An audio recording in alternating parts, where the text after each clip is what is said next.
माझे नाव अजय. मी एका वर्षापासून कोटा येथे नीट परीक्षेची कोचिंग घेत होतो. परीक्षा सुरू झाली. सर्वच पेपर खूप छान गेले. पण ज्या दिवशी शेवटचा पेपर देऊन मी रूमवरती जात होतो, तेव्हा रस्त्यातच मला समजले की आमच्या नीटचे पेपर लीक झालेले आहेत आणि परीक्षाही कॅन्सल झालेली आहे. एका वर्षाची पूर्ण मेहनत वाया गेली. घरच्यांनी भरलेली फीसुद्धा वाया गेली. खूपच मनस्ताप वाटत होता. परत तोच अभ्यास रिपीट करावा लागेल. काहीच सुचत नव्हते. खूप मेहनत घेतली होती मी या परीक्षेसाठी. मग एका झाडाखाली शांततेत बसून विचार केला आणि रूमवर जाण्यासाठी परत निघालो. मी एका काकांच्या घरात भाड्याने राहत होतो. मी जेव्हा घराजवळ येऊन रूमवर जात होतो, तेव्हा घरमालकाचा घरातून जोराचा हसण्याचा आवाज येत होता. मी एक नजर घरमालकाच्या रूमकडे टाकली आणि तसाच जिना चढू लागलो. मग अचानक माझ्या लक्षात आले आणि परत मी जिना उतरून घरमालकाच्या खोलीसमोर येऊन उभा राहिलो. त्या ठिकाणी एक सुंदर मुलगी घरमालकाच्या शेजारी बसून जोरजोराने हसून त्यांच्याशी गप्पा करत होती. मी काही वेळापर्यंत तिच्याचकडे एकटाक नजरेने पाहतच राहिलो, कारण माझ्या आयुष्यात एवढी सुंदर व ब्युटिफुल मुलगी मी कधीच पाहिली नव्हती. तिच्याकडे पाहत असताना अचानक काकांनी मला आवाज दिला आणि ते मला म्हणाले, "अरे अजय, ऐसे बाहर क्यों खड़े हो? अंदर आओ." तेव्हा काका त्या मुलीला म्हणाले, "बेटा, यह अजय है. नीट की कोचिंग के लिए यह आया है. 1 साल से अपना किराएदार है. मगर आज जो तुम हमारे चेहरे पर खुशी देख रही हो, उसकी वजह खाली अजय है. क्योंकि जब तक ये हमारे साथ है, तब तक किसी चीज की कमी इस लड़के ने हमें होने नहीं दी. जो भी चीज बाहर से लानी हो, यहाँ तक के घर का पानी भरना हो, इसने तुम्हारी माँ का हाथ बटाकर वह काम यह अजय हंस खेलकर पूरा कर लेता था. जब इसकी एग्जाम खत्म हो जाएगी और अजय यहाँ से चला जाएगा, हमें इसकी बहुत याद आएगी. बहुत कम किराएदार ऐसे मिलते हैं जो मकान मालिक को अपना परिवार का सदस्य समजकर रहते हैं." मी चेहरा उतरवूनच त्यांच्यासमोर उभा होतो. तेवढ्यात काका मला म्हणाले, "अजय, यह मेरी बेटी अंजलि है. आज सुबह ही अमेरिका से यहाँ आई है. ये भी सॉफ्टवेअर इंजिनियर है." तेवढ्यात अंजली आपल्या जागेवरून उठून माझ्यासमोर येऊन उभी राहिली आणि मला म्हणाली, "थँक्स अजय. अगर तुम हमारे घर पर रहने के लिए नहीं आते, तो मेरे माँ बाबूजी का बुरा हाल हो जाता. मैं फिर से तुम्हें तहे दिल से शुक्रिया करना चाहती हूँ. मैं यहाँ नहीं होने के बावजूद तुमने उनका पूरा ख्याल रखा." अंजलीने मला लागलीच मिठी मारली. जेव्हा ती माझ्या जवळ आली, तेव्हा तिच्या शरीरातून एक खूपच सुंदर सुगंध माझ्या नाकाजवळ येऊन दरवळू लागला. वारंवार ती मला थँक्स म्हणत होती. मी तिच्याकडे एकसारखाच पाहत होतो. तिचा मनमोकळा स्वभाव हा डायरेक्ट माझ्या हृदयाशी जुळत होता. ती विदेशात राहूनही किती फ्रीस्टाईल होती, याच्याच मला आश्चर्य वाटत होतं. तिच्याकडे पाहून ती वयाने माझ्यापेक्षा 3-4 वर्षांनी मोठीच वाटत होती. पण तिची सुंदरता पाहून मला तर ती माझ्यापेक्षा 3-4 वर्षांनी लहानच वाटली. तेव्हा अचानक काकांनी माझ्याकडे पाहून मला विचारले, "अजय, इतने खामोश और उदास क्यों हो आज? क्यों? आज का पेपर अच्छा नहीं गया क्या तुम्हें? या फिर काफी हार्ड होगा पेपर?" तेव्हा मी काकांना म्हणालो, "अंकल, पेपर तो काफी अच्छा गया, मगर पेपर बनाने वाले ने हमारे पूरे सपने पर पानी फेर दिया. पूरे साल की मेहनत बर्बाद हो गई. अब तो ऐसा लगने लगा है कि पढ़ाई करके भी कोई फायदा नहीं." तेव्हा अंकल मला विचारू लागले, "मगर अजय, ऐसा क्या हुआ? जरा खुल के बताओ." तेव्हा मी अंकलला सांगू लागलो, "अंकल, नीट का पेपर शुरू होने से पहले ही पूरे भारत में लीक हो गए थे, इसलिए पूरी एग्जाम ही कैंसिल हो गई है. अब उन्होंने अगले महीने की तारीख डिक्लेअर की है. फिर से नए से सुरुवात करनी पडेगी." एवढं बोलून मी माझ्या रूमकडे जाण्यासाठी निघालो. तेवढ्यातच अंजली धावतच माझ्या जवळ येऊन मला म्हणाली, "अजय, जिंदगी में ऐसे चढ़ उतार आते रहते हैं, मगर तुम कभी पीछे मत हटना. संघर्ष जीवन का एक महत्वपूर्ण हिस्सा है और वही हमें आगे बढ़ने की प्रेरणा देता है. फिर से नए से शुरुआत करो और अच्छी तैयारी करके अच्छे नंबर से पास हो। फिर देखना, जिंदगी में तुम कभी पीछे मुड़ के नहीं देखोगे। मैं तुम्हें इसलिए बता रही हूँ कि ऐसा ही हादसा मेरे साथ भी हो चुका है। मैं उससे लड़ती रही, झगड़ती रही, इसलिए मैंने आज एक अच्छा मुकाम हासिल किया है और अच्छी नोकरी पर भी हूँ. त्यावर मी अंजलीला थँक्स म्हणालो आणि रूमवर आलो. 2-3 दिवस गेल्यानंतर एके रविवारी अंजली माझ्या रूमवर आली आणि मला म्हणाली, "अजय, एक बात पूछूं? अगर तुम्हारी पढ़ाई हो गई होगी तो आज कोटा घूमने मेरे साथ चल सकते हो क्या?" अंजली मला असं बोलल्यानंतर मी आश्चर्याने तिच्याचकडे पाहिले आणि तिला मी म्हणालो, "मुझे कोई हरकत नहीं है, मगर आंटी अंकल की परमिशन तुमने ले ली है क्या? नहीं तो हम दोनों को साथ में देखकर तो उनको बुरा ही लगेगा ना." तेव्हा अंजली मला म्हणाली, "अरे अजय, मुझे माँ पिताजी ने ही तुम्हें साथ ले जाने को कहा है. तुम चल सकते हो ना, या फिर मैं अकेली जाऊं?" तेव्हा मी अंजलीला म्हणालो, "ठीक है फिर, तुम मुझे 5 मिनट दो, मैं अभी तैयार होके आता हूँ." तेव्हा अंजली मला म्हणाली, "मगर जाएंगे कैसे? गाडी तो नाही आहे अपने पास." मग मी स्वतःशीच विचार करू लागलो, खरंच यार, गाडी तर नाही आहे आपल्याकडे, मग जायचं कसं? तेव्हा अचानक माझ्या लक्षात आले की एक महाराष्ट्रीयन मुलगा सुद्धा या ठिकाणी घरून मोटरसायकल घेऊन आलेला आहे. जर त्याला विचारले तर तो देईल आपल्याला संध्याकाळपर्यंत गाडी. मग मी अंजलीला म्हणालो, "तुम नीचे मेरा इंतजार करो, मैं अभी गाड़ी का बंदोबस्त करता हूँ." तेव्हा अंजली मला म्हणाली, "अजय, तुम मुझे इतना रिस्पेक्ट देकर मत बुलाया करो. मुझे तुम प्यार से अंजलि कहकर बुलाया करो." तेव्हा मी अंजलीला ठीक है म्हणालो, "अभी तुम नीचे मेरा इंतजार करो अंजली, नहीं तो हमें जाने में देर हो जाएगी." मग मी तयार होऊन माझ्या मित्र आकाशला फोन लावला.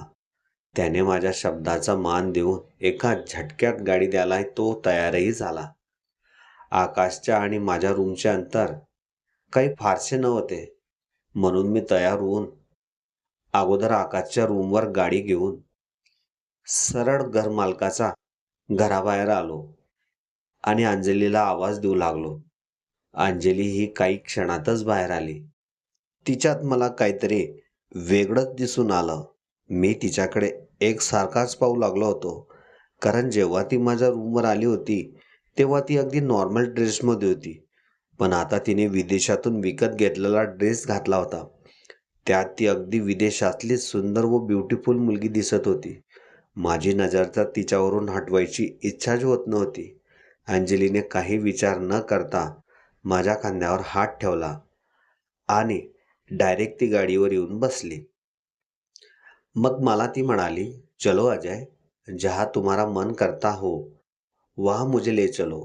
मग मी अंजलीला म्हणालो, "अंजली, मुझे कोटा के बारे में कुछ नहीं पता है. मैं यहाँ रहता खाली पढ़ाई करने के लिए आया हूँ. पहली बार मैं किसी के साथ बाहर घूमने के लिए आ रहा हूँ." तेव्हा अंजली मला म्हणाली, "अरे यार अजय, तुम बातें बहुत करते हो. एक बार गाड़ी स्टार्ट करके घर से कुछ देर के लिए निकलो तो सही. फिर मैं तुम्हें बाकी घूमने की जगह बताऊंगी." मी 0 मिनिटात गाडी स्टार्ट करून घराजवळून काही अंतरावर आलो. अचानक अंजलीचा हात खांद्यावरून सटकून माझ्या मांडीवर येऊन थांबला.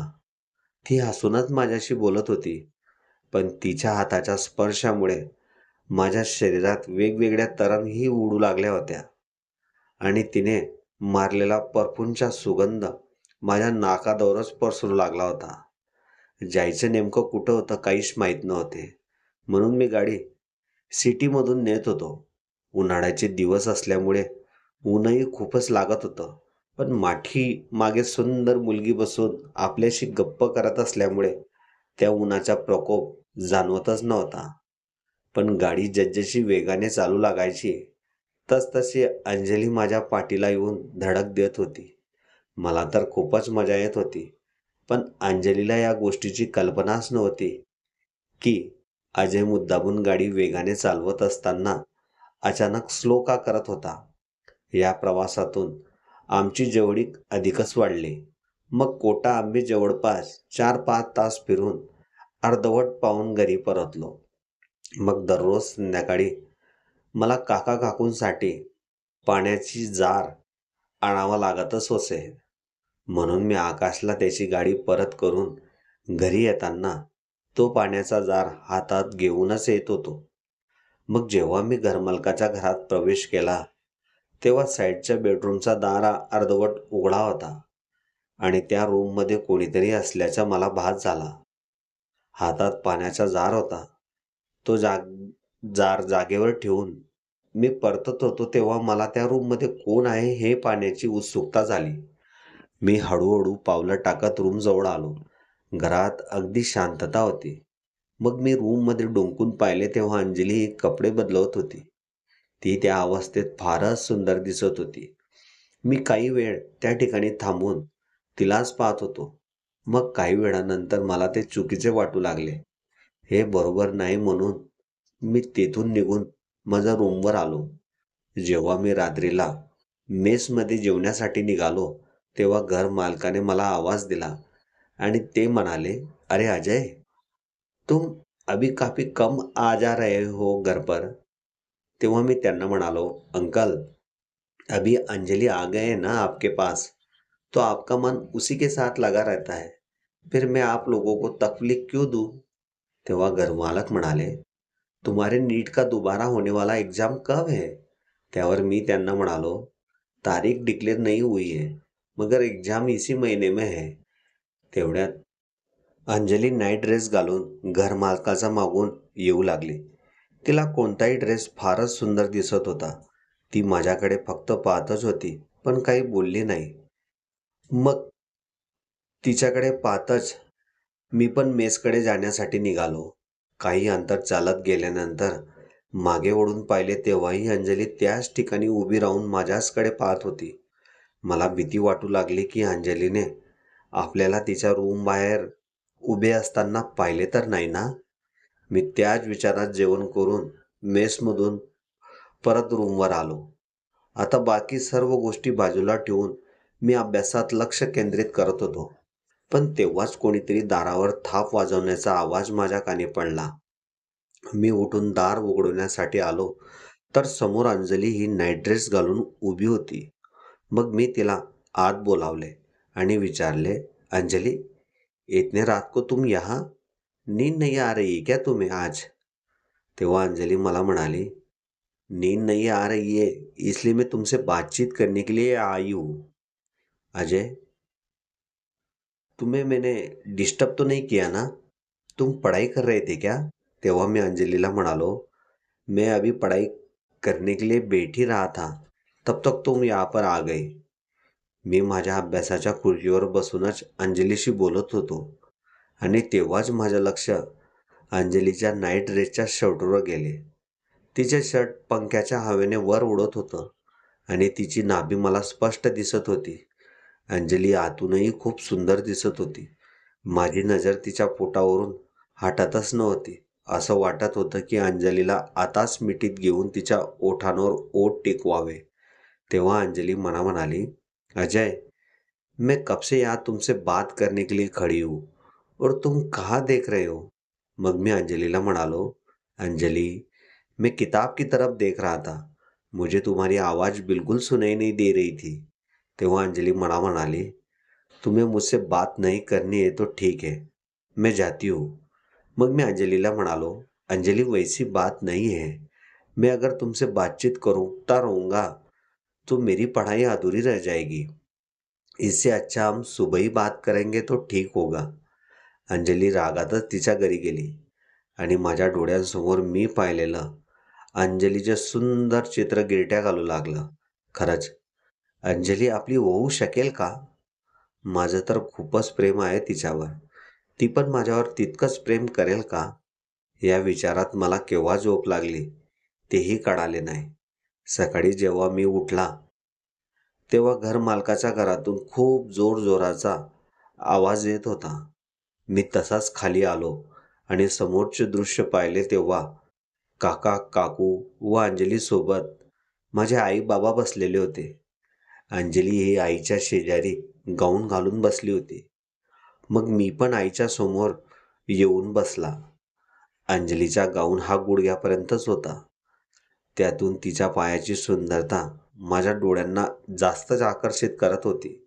मी एकटक नजरेने तिच्या पायाकडेच पाहत होतो.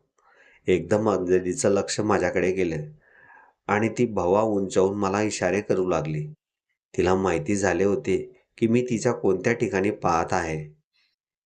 मग मी नजर ओढवून खाली पाहू लागलो.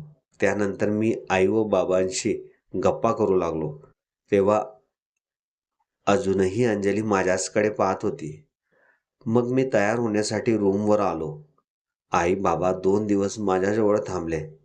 या 2 दिवसात अंजलीने त्यांची खूप काळजी घेतली. त्यामुळे माझ्या मनात अंजलीविषयीची आपुलकी अधिकच वाढली होती.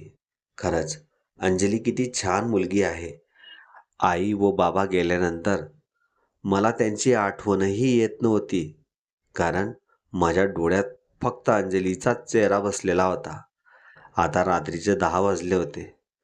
माझ्या अभ्यासातही चित्त लागत नव्हतं. मला फक्त अंजलीला मिठीत घेऊन भरभरून प्रेम करायची इच्छा होत होती.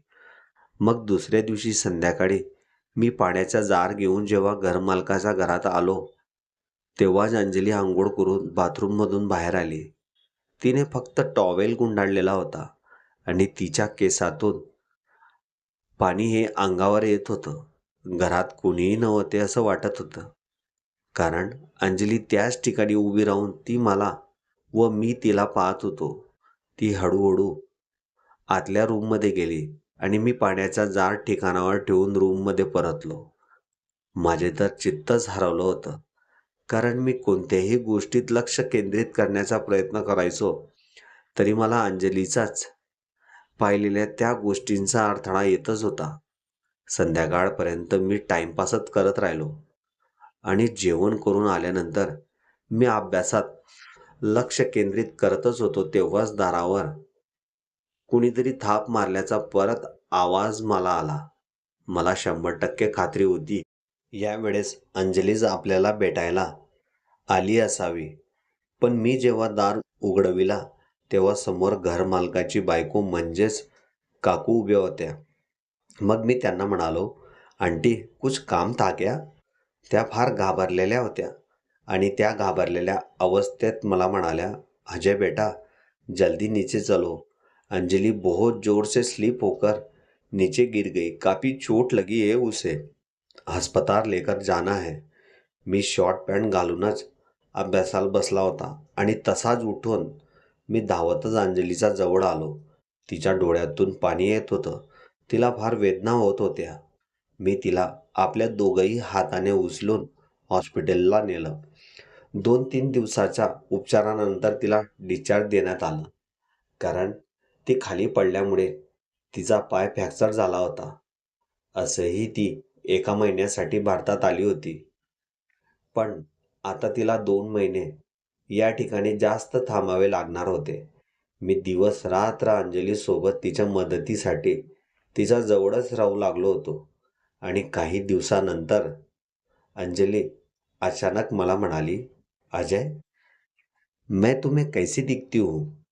तेव्हा मी अंजलीला म्हणालो, तुम तो बहुत अच्छी ही दिखती हो.